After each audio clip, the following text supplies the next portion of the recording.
C'est une crise sans précédent qui se profile pour les producteurs de lait français. Les cours s'effondrent de façon spectaculaire depuis le début de l'année.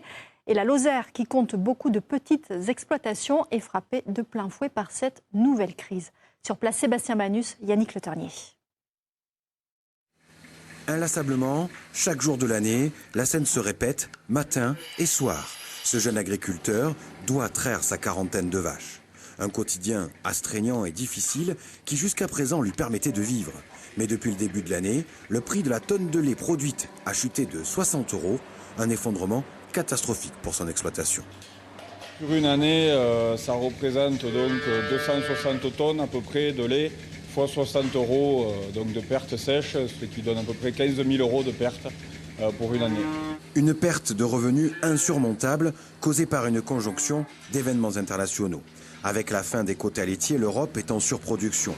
Une dérégulation qui intervient alors que les débouchés extracommunautaires se réduisent avec l'embargo russe et la réduction de la demande chinoise. Résultat, les gros producteurs allemands et belges inondent le marché européen avec du lait à bas coût et provoquent une chute des cours en France.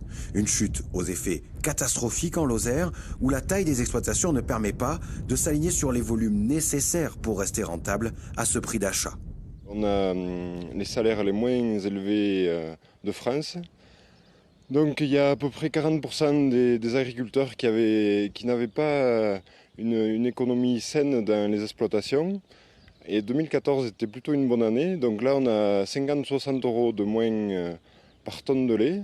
Et ce qui va engendrer vraiment des catastrophes au niveau de notre agriculture lozérienne. Si la Lozère est en première ligne face à cette nouvelle crise du lait, c'est l'ensemble de la filière qui est concernée.